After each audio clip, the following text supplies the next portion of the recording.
We all may love Harry Potter with a slightly obsessive passion, but that doesn't mean that the magical world is all that perfect. Harry Potter has inspired and enchanted generations of fans, with many, like myself, wishing we could all play Quidditch at Hogwarts, have a butterbeer at Hogsmeade, and go on a shopping spree down Diagon Alley. But just because the magical world created by J.K. Rowling is pretty darn amazing, it doesn't mean that everything works or makes sense, and there are quite a few plot holes. You're saying it wrong. It's Leviosa. Now, I may just be bitter that I didn't get my Hogwarts letter when I was 11, and I might just be taking out my frustration in a passive-aggressive manner. But in this video, I'm gonna get super nitpicky and go through 25 plot holes in the Harry Potter movies. From plot devices that are not clearly defined, poor fiscal sense of wizarding businesses, and just plain old contradictions. We're going to fly our broomstick back through the wizarding world and see these Potter plot holes. The Elder Wand is one of the most powerful and sought-after magical accessories in the Harry Potter world, and it's changed hands quite a few times. It's mine. The wand was owned by Grigorovich, but was taken by Grindelwald until it eventually fell into the hands of Albus Dumbledore after a duel between the two. But the story doesn't end there, with Voldemort stealing the wand from Dumbledore's lifeless body, but he quickly finds a problem with the wand and its true owner. Voldemort assumes the Elder Wand belonged to Snape, as he was the one who killed the Dumbledore, so Voldemort subsequently kills Snape. But in actuality, Draco Malfoy was its owner, as he was the one to disarm Dumbledore, and because Harry disarms Malfoy, Harry is the actual owner. This causes an array of issues. Grindelwald himself won the wand by stunning Grigorovich, which means basically anyone in the wizarding world can win a wand just by disarming, and then a wand can change sides more than Kylo Ren. If this were the case, then it would be common knowledge that Draco was the rightful owner and not Snape. But if this isn't the case, and if Grigorovich had kept ownership, then Dumbledore would never be the true owner, and it would have actually been Voldemort, as he was the one who killed Grigorovich. However, Rowling inserted a crafty rule with the line that wands choose the wizard. While we are on the subject of wands, we all know that wands are made of some fancy smancy stuff such as phoenix feather, unicorn hair, and basilisk horn to name a few, but the problem is, this stuff doesn't come cheap, and unless wand makers are getting it on the wizarding black market or off some dodgy seller out the back of his car, then it's likely that wand merchants such as Ollivander are making a loss every time they sell a wand. Now, Ollivander does imply that he gets some of his ingredients willingly, like the likes of phoenixes, but still, if you run the numbers, an average wand costs 7 galleons, which in today's market is approximately $175 US. Now, you have to feel the cost of labor alone makes up for a majority of that price. So 7 galleons for a wand is an absolute steal. I might buy a bunch and resell them at 10 galleons a pop. Now that's good business. No. One of the most famous plot holes comes in the form of the Marauders map, which shows the names of people and their location in the immediate vicinity. Fred and George Weasley acquired the map after stealing it from Filch in their first year, and used it to get up to mischief and stay away from school teachers. But one thing that they didn't notice is that there was a man by the name of Peter Pettigrew sharing a bed with their younger brother Ron each night, which you would think would cause some kind of concern. Some older brothers they are.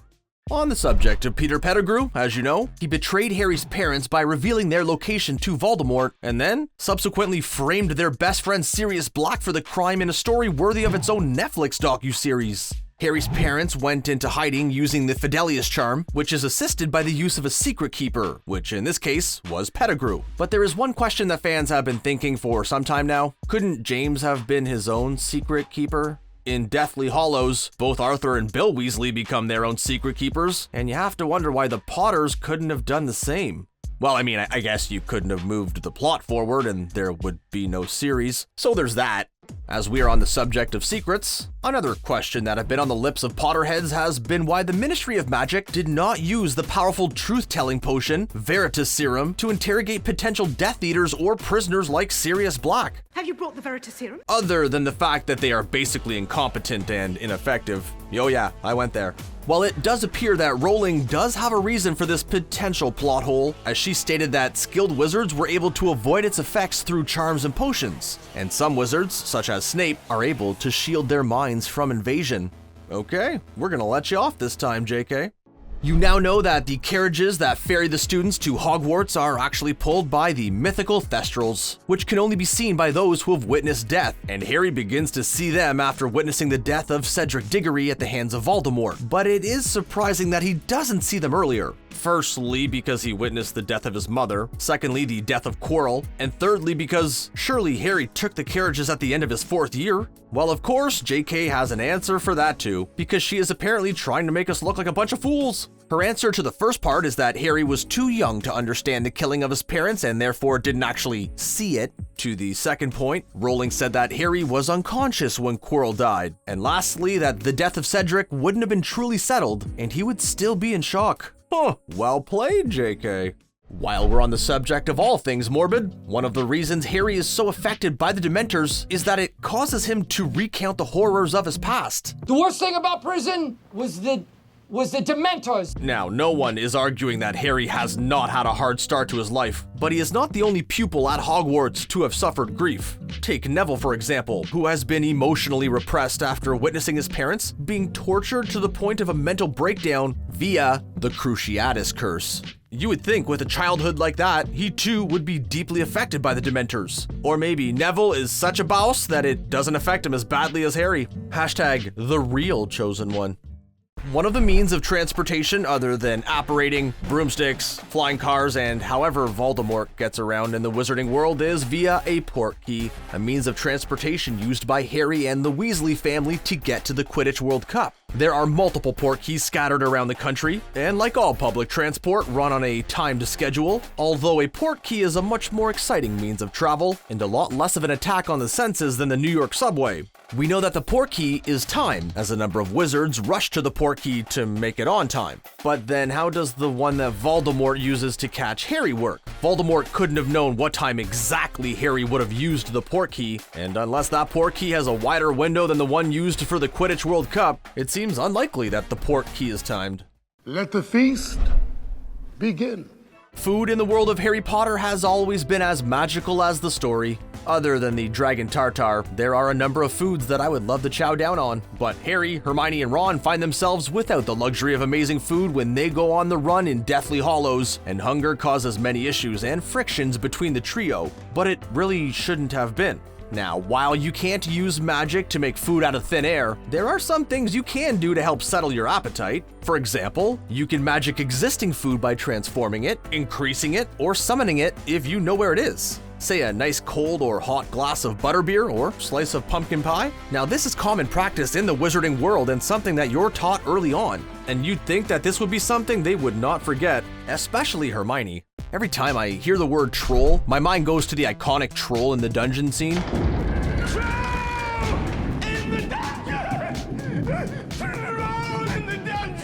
All of the houses are sent to their common rooms for protection, which is what you'd expect school protocol to be when there is a troll roaming around. But Hogwarts has never been one for health and safety, and this is proved by this instruction. That's because Slytherin's common room is located in the dungeons, the exact same place where the troll is said to be. Now I know it's Slytherin, but it still feels pretty harsh sending the whole house right to the danger zone. But hey, as we said before, Hogwarts has never been one for health and safety.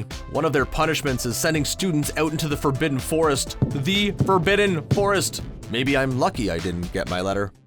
Continuing the subject of Slytherin, they kind of get a bad rep in the books and novels, yeah? Now, while some of the prejudice is understandable, to say every bad wizard comes from the house is misleading. I mean, Lin-Manuel Miranda is a Slytherin and he wrote Hamilton. But not only are some Slytherins good, such as Snape and Miranda, but bad wizards aren't exclusively Slytherin. Take Pettigrew, who was a Gryffindor, but doesn't have an ounce of bravery in him, which is meant to be one of the main traits of a Gryffindor member. Admittedly though, the bad wizard reputation comes from a biased source, Hagrid, who has reason to dislike Slytherins, and Harry teaches his children that Slytherin is a fine house in its own right.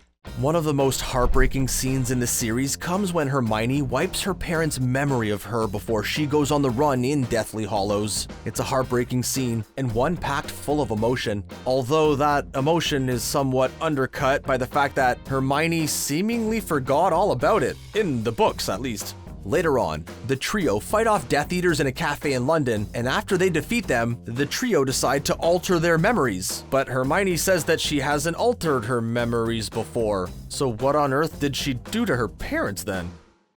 That's because she apparently has an answer for this next plot hole. As you know, Basilisk venom is a substance that is strong enough to destroy a Horcrux, as we see in the Chamber of Secrets. But how did the venom not destroy the Horcrux lying in Harry? Well, Rowling's reasoning is this: a Horcrux is destroyed if the container is destroyed beyond repair, and as Fawkes heals Harry, the Horcrux remains intact. Seriously, what are you doing to me, JK? I'm just trying to criticize your work here. This next plot hole only exists in the movies because they actually cut out a scene that explains it. In Philosopher's Stone, all of the teachers contribute something to keep the stone safe. Snape is one such teacher, with him creating a potion puzzle, although this is easily beaten by Hermione showing that the puzzle wasn't all that difficult. This is actually cut in the movies, which creates the problem that Snape is supposedly trying to protect the stone, but this isn't explained as his test isn't to be seen. In Order of the Phoenix, Harry is kicked out of Hogwarts by the Ministry after using magic in front of a Muggle. But they do this by using magic in front of a Muggle, with the Dursleys witnessing the enchanted letter that brings Harry the news. Now, I know it's just a weak excuse to kick Harry out of Hogwarts, but come on. That is some obvious hypocrisy right there. But there is further contradiction here. The Ministry are able to learn that Harry used underage magic via the trace, but Harry is the only one seemingly snared by it at Privet Drive, as Tonks, Moody, and Dumbledore have all used magic there in the presence of Muggles. Life is not easy when you're the chosen one. Even the best of writers can be accused of using an old plot device in their works, the Deus Ex Machina, which is an unexpected power or event saving a seemingly helpless situation. But this is a plot device, not a hole. But it does beg the question, if these things exist, why are they not used more frequently, such as the Time Turner? The question is, why couldn't the Time Turner be used to stop and kill Voldemort? And although it would break time travel rules to go back in time and kill him, you have to wonder why it was not used to help the overarching plot. Also, while Sirius was frustrated about his situation hiding in Grimmauld Place, why didn't he use Polyjuice Potion to get out and move around? I know it involves drinking hair, but still. Like the houses, we probably all have our favorite Hogwarts class that we wish we could have taken at school, as they are substantially more exciting. But other than the history of magic, they seemingly don't have any general classes you'd find in a regular high school, such as, maths or English, which you would imagine are still required even in the wizarding world. That means that no students are taught math or English past the age of 11, and it is no surprise that goblins are the ones who work at the banks and not former Hogwarts students. Students in the real world often dread the end of the year, as it usually means exam finals, but Hogwarts students often have an entirely different reason for dreading the end of the school year, as it is often the exact time that Voldemort plans his attack, which works perfectly in the format of Rowling's books. Convenient. We mentioned wands earlier, and we are going back to them now, as there are a number of wizards and witches who are inexplicably reunited with their wands. Sirius and Bellatrix are both reunited with their wands after escaping Azkaban. But how? You'd think that they would be locked away somewhere or destroyed so their original owners couldn't get them back. Again, on the subject of wands, Harry was able to use multiple wands to increase the strength of his spell against Lucius Malfoy in Deathly Hallows. But this is a trick never used before or again in the series. If this is something you can do, how come Harry's the only one to do it? He really must be the chosen one. With the use of magic, technology at Hogwarts seemingly hasn't advanced much since the Victorian age, as they have no need for it. But one seemingly modern feature they have is the use of plumbing, as it is the means the Basilisk can move around the castle. But it begs the question, how big are these pipes? Are they like the TARDIS, where they are secretly huge on the inside but take up little space? Or does the Basilisk shrink in size? I never thought I'd wonder so much about plumbing in the wizarding world.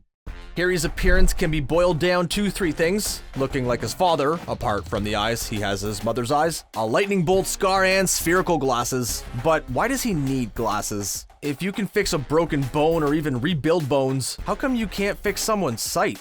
Also, if Harry's eyesight is so bad, why didn't Voldemort just steal his glasses instead of convoluted methods to take him down? All he has to do is say, "Accio glasses," and it's game over.